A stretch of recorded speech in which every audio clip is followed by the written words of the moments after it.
Nous sommes à l'épisode 125 du podcast Entrepreneur du Web. Je vais répondre à la question que j'ai eue lors d'un échange avec une cliente. En gros, c'était comment je fais si j'aime pas les réseaux sociaux, j'aime pas publier du contenu, me mettre en avant sur Instagram. C'est souvent Instagram. Que faire quand on n'aime pas les réseaux sociaux? Est-ce qu'il y a d'autres alternatives? Quelle est la posture à avoir, etc. J'ai tellement de choses à dire sur ce sujet et je sais que c'est un sujet qui parle à beaucoup de personnes. C'est un sujet qui va peut-être vraiment venir débloquer des choses dans ta vie. Donc, prends ta petite boisson, prends même de quoi noter, installe-toi confortablement et c'est parti pour l'épisode du jour. Vous écoutez Entrepreneur du Web, le podcast à la fois informatif et anecdotique qui démystifie le business en ligne pour les professionnels de l'accompagnement. Je suis Isis, votre hôte, consultante business et fondatrice de femmeentrepreneur.com. Seule ou accompagnée d'invités, je vous offre différentes perspectives pour accélérer votre développement marketing, commercial et parfois même personnel. Bienvenue sur Entrepreneur du Web. C'est très intéressant parce que moi aussi, j'étais dans cette période-là où je disais, si tu écoutes mes anciens épisodes, je disais que franchement, Instagram et moi, c'est pas trop l'amour. Mais Instagram, aujourd'hui, je le prends comme un outil pour développer mon entreprise. Je le prends comme un outil pour avoir de la visibilité, avoir de la notoriété, avoir des opportunités. C'est pas l'endroit où je vais venir me faire des copains et des copines. Si aujourd'hui tu n'aimes pas les réseaux sociaux, moi j'aimerais que je te pose la question pourquoi? Qu'est-ce qui te dérange le plus sur les réseaux sociaux? Et quand j'ai posé la question à mon audience, la plupart des réponses c'était soit ils trouvent qu'on se travestit, les gens se travestissent sur les réseaux sociaux, donc ils sont pas forcément vrais et souvent ils sont obligés de faire des choses qui sont pas forcément respectables pour avoir de la visibilité, de danser sur des reels pour avoir de la visibilité des clients. La deuxième raison souvent que j'entends, c'est pas rentable, que voilà, Instagram, les réseaux sociaux en général, c'est pas assez rentable et que il vaut mieux soit directement faire de la publicité, utiliser son réseau, faire du networking, etc. Et la troisième raison que j'entends, peut-être que c'est la raison que toi tu as également, c'est que aujourd'hui les réseaux sociaux demandent trop de temps, trop d'énergie pour pas grand-chose. Trop de temps parce qu'il faut créer du contenu, parce qu'il faut être régulier, il y a tellement de règles, il faut se transformer en créateur de contenu pour avoir une petite portion de clients et ça c'est épuisant. Et je peux tout à fait comprendre. Si tu m'écoutes sur YouTube, mets en commentaire si oui ou non tu es à l'aise avec les réseaux sociaux et sinon pourquoi. Et si tu m'écoutes via l'audio, viens m'écrire un message privé, je serai très ravie de discuter de ça avec toi. Quelle que soit la raison pour laquelle tu n'es pas à l'aise avec les réseaux sociaux, le message que je vais te passer aujourd'hui est le même. Voilà, c'est exactement le même message que je vais passer à tout le monde. Depuis 2015 que je suis sur Instagram et j'ai vu Instagram changer, j'ai vu Instagram évoluer. J'ai connu des moments où je faisais une publication et j'avais 800 likes avec à peine 10 000 abonnés. J'ai connu aussi des moments où avec 40 000 abonnés, j'avais à peine 50 likes et pas du tout d'opportunité. J'ai aussi connu des moments où je pensais que Instagram c'était le Graal et aussi des moments où j'étais dans un rejet total des réseaux sociaux, d'Instagram. J'ai aussi connu des moments où je me suis dit, bon, c'est que Instagram qui n'est pas bien, l'algorithme n'est même pas, et des moments où je me suis dit, ah ben non, en fait, c'est pas l'algorithme, ou encore l'algorithme a changé finalement. Donc finalement, peut-être qu'il faut que je reste. Ah, il y a autant de choses qui se passent depuis 2015. Et si tu m'écoutes depuis un moment, tu sais que sur Instagram, j'ai raconté que j'avais eu un énorme changement sur mon compte, qui a fait que je supprime plus de 28 000 abonnés. J'ai failli d'ailleurs recommencer tout à zéro sur Instagram. Mais j'ai décidé finalement de ne pas le faire, de rester sur ma plateforme actuelle. Parce que je me suis dit, ça changera rien que je recommence. D'ailleurs, j'avais promis qu'il y aurait un épisode qui sortirait sur le bilan finalement. Le bilan suite à ce qui s'est passé en 2023. Pourquoi j'ai décidé de ne pas recommencer à zéro sur Instagram et qu'est-ce qui s'est passé, etc. Si tu ressens aujourd'hui qu'il y a une très forte baisse en engagement sur Instagram, sache que tu n'es pas la seule. Le taux d'engagement sur Instagram n'est plus ce qu'il était. C'est pour une raison simple, c'est que Meta essaie de nous pousser à faire toujours plus de contenu, à faire de la publicité surtout, donc à payer pour avoir de la visibilité, à prendre les différents badges qui sont en train de sortir là pour s'abonner, pour avoir de la visibilité, etc. Bref, moi, je trouve que c'est du grand n'importe quoi, mais bon, c'est la vie, s'ils mettent cela en place, il y a des gens qui vont payer, il y a des gens qui vont partir. Donc, il y aura un choix à faire. Il faut savoir que c'est spécifique à Instagram. Et toutes les plateformes de réseaux sociaux ne sont pas pareilles. Si, déjà, tu n'es pas à l'aise avec la plateforme en elle-même, le fonctionnement de la plateforme en elle-même, tu as le choix d'aller sur une autre plateforme. Mais si tu sens que il y a des choses que tu maîtrises sur la plateforme, mais qu'elle n'est pas rentable pour ton activité, là c'est une autre conversation. Donc aujourd'hui, je m'adresse principalement aux personnes qui ne sont pas dans le dégoût total du fonctionnement et des fonctionnalités d'Instagram, mais qui ont du mal à rentabiliser les efforts qu'ils font sur Instagram. Et peut-être dans un autre épisode, j'aborderai les autres réseaux sociaux comme LinkedIn, Facebook, TikTok, etc. Parce que chaque réseau social est différent finalement et voilà, on va pas avoir les mêmes postures. Moi, je peux mieux parler d'Instagram parce que c'est sur cette plateforme que je suis. C'est sur cette plateforme que je crée le plus de contenu. Donc, je sais comment ça marche, je sais comment ça fonctionne, plus ou moins. Je suis pas non plus une experte. Mais en gros, je peux te parler de ce que je sais. Donc, il faut savoir que sur Instagram, tu as ce qu'on appelle le taux d'engagement. Et le taux d'engagement aujourd'hui, c'est le nombre de personnes qui interagissent avec ton contenu comparé à ton nombre d'abonnés. Donc, plus tu vas avoir d'abonnés en général, et plus ton taux d'engagement va baisser sur Instagram. Et même, les algorithmes changent, hein, ça. Peut-être que ce que je te dis aujourd'hui ne sera plus valable dans 1 an, dans 2 ans. Aujourd'hui, les petits comptes ont parfois des taux d'engagement plus élevés que des gros comptes. Donc, c'est déjà une bonne nouvelle si toi, tu as un petit compte sur Instagram. Deuxièmement, il faut savoir que Instagram, c'est une plateforme qui va encourager énormément plus la vidéo par rapport aux autres formats de contenu. Alors, je te rappelle que je suis pas formatrice Instagram. Dans mes programmes d'ailleurs, il y a une experte dédiée qui te forme là-dessus. Aujourd'hui, la posture que moi, je vais te conseiller d'avoir sur Instagram, c'est de l'utiliser comme un outil. C'est ton outil pour générer des opportunités. Ce n'est pas un endroit où tu vas aller te faire des copains, c'est pas un endroit où tu vas aller te faire des amis, c'est pas un endroit où tu vas aller te distraire uniquement, c'est un endroit où tu pars pour générer des opportunités. Il y a de cela quelques années, quand les réseaux sociaux n'existaient pas, les entreprises, comment elles faisaient pour avoir des clients? Elles allaient prospecter, elles allaient toquer aux portes, elles allaient appeler les gens, elles envoyaient des emails. Grâce aux réseaux sociaux, tu peux faire exactement la même chose, mais plus vite, 10 fois plus vite, 100 fois plus vite. Tu peux aller toquer à la porte de quelqu'un qui est à l'autre bout du monde, juste en lui écrivant un message Instagram. Donc, il n'y a aucune raison de ne pas être sur les réseaux sociaux. Toutes les entreprises sont sur les réseaux sociaux. Et si tu n'es pas sur les réseaux sociaux, c'est clair et net que tu laisses une opportunité énorme sur la table. Donc, mets-toi sur les réseaux sociaux dès aujourd'hui. Maintenant, comment tu fais pour aller chercher les opportunités? C'est en faisant comme on faisait il y a quelques années, en prospectant. Aujourd'hui, l'outil Instagram, d'ailleurs, quel que soit le réseau social que tu utilises, ça doit te servir pour aller chercher les opportunités. Tu fais du contenu, certes, parce que quand tu vas contacter quelqu'un, il vient regarder ton contenu, et aussi parce que ça peut t'apporter des opportunités en automatique. C'est ce qu'on appelle du l'inbound marketing. Mais toi, en tant qu'entrepreneur, tu dois faire de l'outbound. Tu dois aller chercher les opportunités. Outbound, ça veut dire aller chercher, aller prospecter pour être vu, pour être connu, pour être découvert. Donc, si tu n'es pas en train de faire de la publicité pour avoir automatiquement Meta qui place ton contenu et qui va te montrer à ton audience cible, eh bien, tu dois aller faire cela manuellement. Tu dois aller faire cela manuellement en te mettant en avant auprès des personnes que tu veux attirer, auprès des personnes que tu sens qui sont tes clients idéaux. Donc, il y a 2 catégories d'entrepreneurs sur les réseaux sociaux.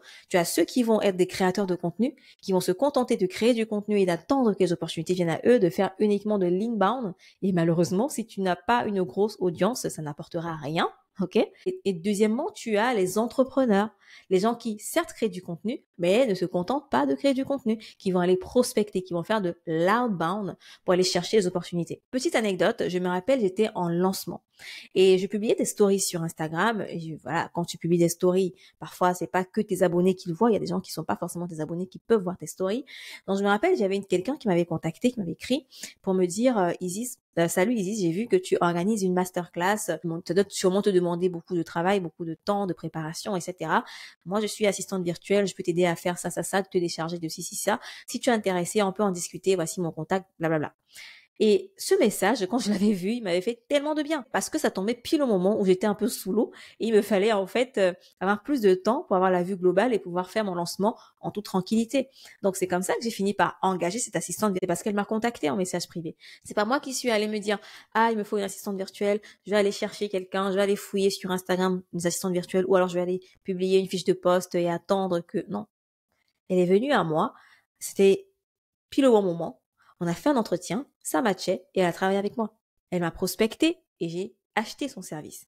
Donc toi, est-ce que tu prospectes assez? Est-ce que tu vas contacter des personnes en message privé? Est-ce que tu vas envoyer des messages? Est-ce que tu fais un suivi des personnes que tu contactes en message privé? Parce que oui, c'est bien de faire des messages, d'envoyer un premier contact, mais s'il n'y a pas de suivi par derrière, tu perds des opportunités. Tu donnes du temps et de l'énergie pour avoir un premier contact, pour ensuite perdre cette opportunité parce que tu ne fais pas de suivi. Et si tu m'écoutes, tu as déjà peut-être fait des formations Instagram ou tu suis des coachs Instagram parce que tu as envie de développer ta visibilité, tu as envie d'avoir les astuces, les tactiques qui fonctionnent, etc. Et ça, c'est super, c'est bien. Tu dois faire du contenu, être visible, travailler sur ta visibilité, c'est bien. Mais à côté de ça, il faut qu'en plus, tu travailles sur ton outbound marketing. Donc, que tu ailles prospecter, que tu ailles contacter tes clients cibles, ton audience idéale sur cette plateforme.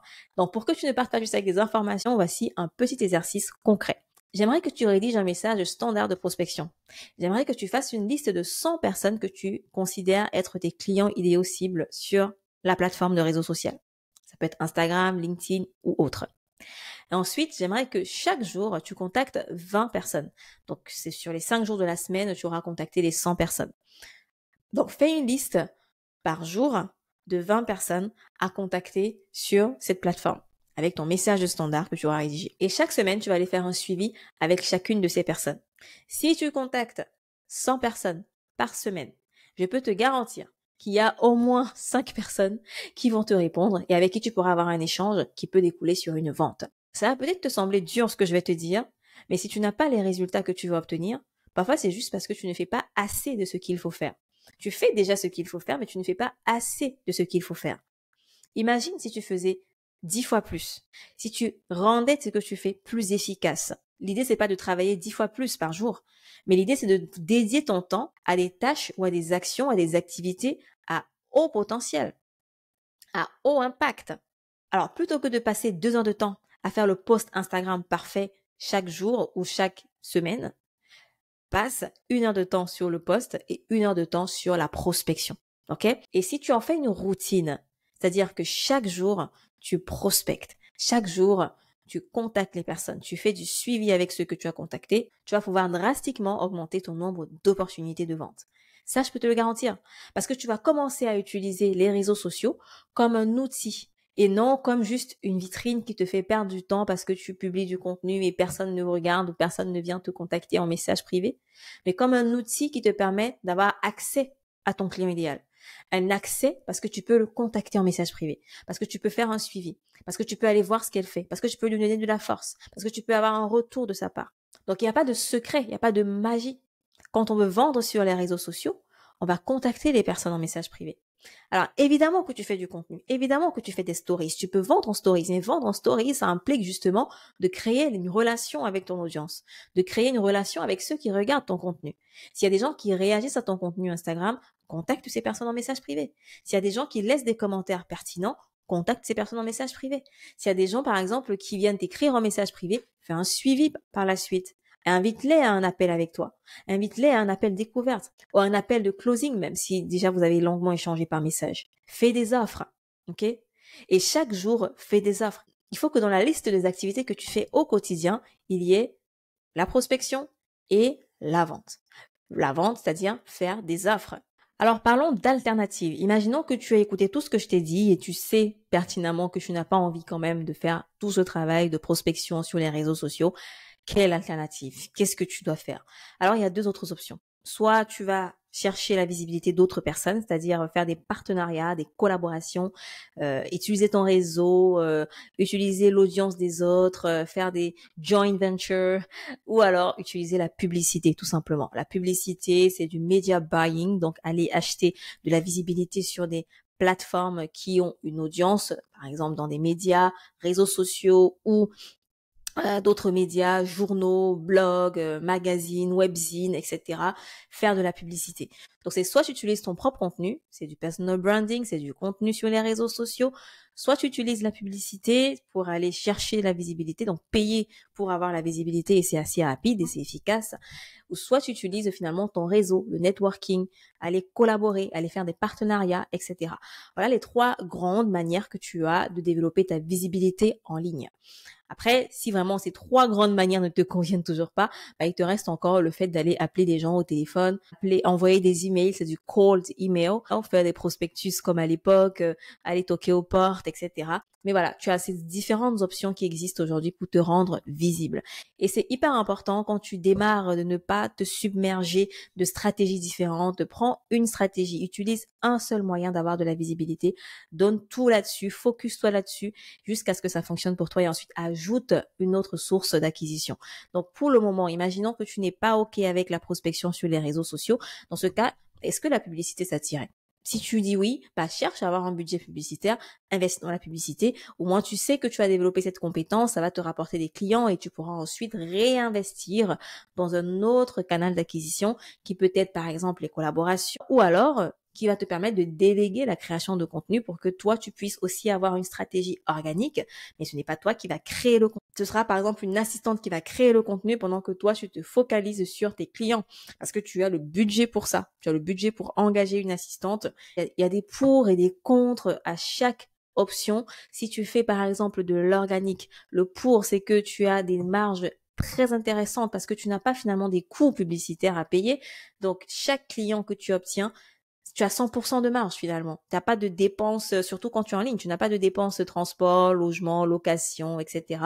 Tu payes tout simplement tes outils techniques, système IO, Calendly et compagnie. Tu te payes toi et le reste, tu réinvestis dans la boîte. Voilà, tu n'as pas d'autres dépenses que ça. À moins que tu veux engager quelqu'un dans ton équipe, que tu veux avoir des closers, que tu veux avoir par exemple autre personne. Quand tu fais de l'organique et que tu n'as pas de publicité, tu as des marges hyper importantes. Le contre de l'organique cependant, c'est que ça te prend du temps parce que tu vas passer du temps à aller prospecter, à aller envoyer des messages, à faire un suivi. Tu devras avoir un outil qu'on appelle un CRM sur lequel tu notes toutes les personnes que tu contactes pour aller faire un suivi. Donc, ça te demande du temps. Par rapport au retour sur investissement, est-ce que ça vaut la peine pour toi? Imaginons que tu vends une offre à 2 000 euros. Si tu décides d'investir 2 heures par jour pour faire de la prospection et que tu le fais tous les jours, et imaginons que tu contactes 100 personnes par jour et que tu as seulement une personne qui achète, ça te fait 2 000 euros par semaine, tu vois? Donc, c'est comme ça qu'il faut voir les choses. Calcule combien vaut une heure de ton temps, ton taux horaire, hein, et ça peut être l'objet d'un autre épisode que je sortirai peut-être un peu plus tard, ou viens dans la communauté privée pour me poser ta question et je pourrai t'apporter des réponses. Donc, calcule ton taux horaire. Combien vaut une heure de ton temps? Ensuite, si tu dédies 2 heures de ton temps par jour, donc 10 heures par semaine, si on travaille sur 5 jours de la semaine, ça te fait 10 heures par semaine, donc 40 heures par mois à consacrer à la prospection. 40 heures par mois à consacrer à la prospection, ça fait combien d'argent que tu investis dans la prospection? Et à la fin du mois, ça te fait combien de personnes qui achètent ton offre? Donc, fais ce calcule ton taux de conversion, ton taux horaire pour déterminer si c'est rentable pour toi de faire de la prospection. La deuxième option que tu as, c'est la publicité. La publicité, c'est straightforward. Tu mets de l'argent dans la pub, tu as tes statistiques, hein, tu sais clairement combien tu dépenses pour avoir un inscrit, pour avoir un rendez-vous, et par derrière, tu sais le taux de conversion des rendez-vous en vente. Donc, tu vois, tu peux jouer un peu avec les chiffres pour savoir combien investir pour gagner le chiffre d'affaires que tu veux. Finalement, avec la pub, l'avantage, c'est que tu peux augmenter ton budget publicitaire. Si tu as un bon tunnel de vente par derrière, tu augmentes également ton chiffre d'affaires et même ta rentabilité. La troisième option qui est les partenariats et les collaborations, c'est un peu plus complexe parce que c'est de l'humain finalement. C'est pas une machine où tu mets de l'argent et puis ça t'envoie de la visibilité, des prospects. C'est de l'humain, c'est des interactions. Il faut avoir un réseau, il faut aller connecter, il faut aller à des séminaires, il faut créer des liens, il faut demander des collaborations, chercher à avoir des affiliés par exemple, des recommandations, etc. Et là, ça devient plus complexe d'avoir des KPI, donc ce sera vraiment sur la durée que tu pourras évaluer l'efficacité de cette stratégie de partenariat. Et tout dépend du type de partenariat que tu crées. Si par exemple tu veux faire un programme d'affiliation, c'est-à-dire tu veux qu'il y ait des affiliés qui recommandent de ton programme d'accompagnement, combien d'affiliés te faut-il pour avoir tel chiffre d'affaires par exemple? Et si tu as ce nombre d'affiliés, ça te fait combien en termes de commission parce que tu vas verser des commissions aux gens qui te recommandent. Donc tout dépend du système que tu mets en place lorsqu'il s'agit des collaborations et des partenariats, mais dans tous les cas, c'est soit tu dépenses du temps, soit tu dépenses de l'argent. Et lorsque tu dépenses du temps, combien vaut ton temps? Il faut que tu aies conscience de la valeur de ton temps pour pouvoir calculer combien tu dépenses en temps et quel est le retour sur investissement que ça t'apporte. Le contre de la publicité, parce que je t'ai dit qu'il y a des pour et des contre à chaque niveau, hein. Le contre de la publicité, c'est que ça te demande une compétence supplémentaire. Tu dois apprendre, c'est vraiment une compétence à part entière, hein. Tu dois pouvoir apprendre à créer et à gérer des campagnes publicitaires qu'il s'agisse de Facebook Ads, qu'il s'agisse de Google Ads, qu'il s'agisse d'un autre média, comment aller chercher des relations de presse dans des médias, etc. Ça, c'est une compétence à part entière. Et si tu ne veux pas apprendre la compétence, eh bien, il faudra payer quelqu'un d'autre pour qu'il le fasse pour toi. Et donc, c'est encore un coût supplémentaire parce que tu as déjà le coût de la pub et en plus, tu as le coût pour que quelqu'un le fasse pour toi, que quelqu'un le mette en place pour toi. Et c'est pas tout. Tu as aussi l'inconvénient que tu dois dépendre de quelqu'un. Et c'est hyper dangereux de dépendre de quelqu'un pour mettre en place quelque chose qui te génère de l'argent dans ton entreprise. Donc, si vraiment tu sens que la publicité, c'est un levier important qui va te générer beaucoup d'argent sur le long terme dans ton entreprise, apprends la compétence toi-même. Apprends à faire tes publicités. Forme-toi là-dessus. Peut-être que ça prendra du temps, mais il faut que tu te formes là-dessus pour pouvoir faire toi-même tes campagnes publicitaires, apprendre toi-même à faire tes publicités et ne pas être dépendant de quelqu'un. Et même si tu comptes au départ engager quelqu'un, c'est quand même important que tu te formes pour comprendre comment ça fonctionne. C'est à toi de choisir maintenant. Heureusement, beaucoup de gens veulent avoir des résultats, mais ne veulent pas faire le travail nécessaire pour obtenir les résultats. Et c'est dommage. Parce que quand tu fais le travail, même si au début c'est compliqué, c'est dur, c'est difficile, c'est chiant, plus tu continues et plus tu prends cette habitude et plus ça devient un plaisir, plus tu deviens experte, compétente dans le sujet, plus ça devient une évidence pour toi. Mais si tu t'arrêtes et que tu abandonnes parce que tu as vu un premier obstacle qui te fait dire non, j'ai pas les retours que je veux, j'aime pas Instagram, j'aime pas ci, et que tu ne cherches pas les différentes autres options que tu as et tu ne cherches pas à dépasser cet obstacle, eh bien tu restes là, tu n'avances pas et tu crois que ailleurs l'herbe sera plus verte. Quelle que soit la stratégie que tu vas avoir, il y aura toujours un moment de creux, il y aura toujours un inconvénient, il y aura toujours un contre. Donc il n'y a pas de meilleure stratégie, il y a juste des stratégies, à toi de choisir celle qui te correspond et à te dire que tu vas faire les efforts nécessaires pour réussir avec cette stratégie. Ce sera pas toujours rose, il y aura des moments de difficulté et c'est ceux qui tiennent longtemps, qui sont résilients et qui poussent, qui font le nécessaire, qui obtiennent les résultats. Je récapitule l'épisode d'aujourd'hui. Sur Instagram, tu as deux options. Tu peux être soit un créateur de contenu seulement, soit un entrepreneur qui cherche des opportunités. Et les réseaux sociaux, c'est un excellent endroit où chercher des opportunités parce que tu as accès carrément au monde entier. Tu as accès à des personnes qui sont à l'autre bout du monde. Tu n'es plus limité à ce qu'on faisait à l'époque de nos parents. On allait toquer aux portes, on allait appeler des gens. Certes, ce sont encore des pratiques qui se font, mais ce serait dommage de se limiter à ça alors qu'on a des outils comme les réseaux sociaux pour aller plus vite, pour accélérer sa croissance. Donc, certes, des réseaux sociaux comme cet outil qui va te générer des opportunités. C'est tout pour cet épisode et n'oublie pas de faire l'exercice que je t'ai proposé. Si tu as des questions à me poser ou si tu aimerais me faire un retour par rapport à l'épisode, n'hésite pas. Toutes les informations sont dans la description de l'épisode. Pour rappel, dès lundi 22 juillet, on aura notre défi gratuit Créer et vendre du one-to-many, un défi de 5 jours qui te permettra de créer ton offre collective et d'apprendre à la vendre en ligne. Donc, si tu es un professionnel de l'accompagnement qui recherche une stratégie claire pour enfin créer ton atelier collectif ou ton accompagnement de groupe ou ton coaching de groupe ou ta formation en ligne, viens à ce défi gratuit. Ça va être du lourd parce qu'on a préparé vraiment des pépites pour toi, pour t'accompagner durant 5 jours, pour que tu sortes avec de la clarté, avec un plan d'action précis pour concrétiser ce projet-là. Donc, c'est du 22 au 26 juillet. Je mettrai les informations dans les notes du podcast. Viens t'inscrire rapidement. Clique sur le lien qui se trouve dans les notes du podcast ou visite femmeentrepreneur.com/défi pour prendre ta place. Et moi, je te dis à lundi pour le défi et à très vite pour un autre épisode.